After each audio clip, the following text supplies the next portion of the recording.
第1113章血狱令。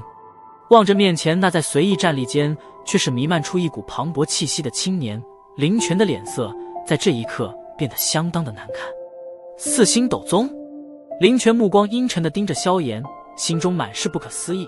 想当年他在内院第一次看见萧炎时，后者不过才斗灵级别的实力，那时候的萧炎几乎根本连他正眼相看的资格都是没用。当初若非苏谦大长老在场，他定然会给萧炎一份难以忘怀的回忆。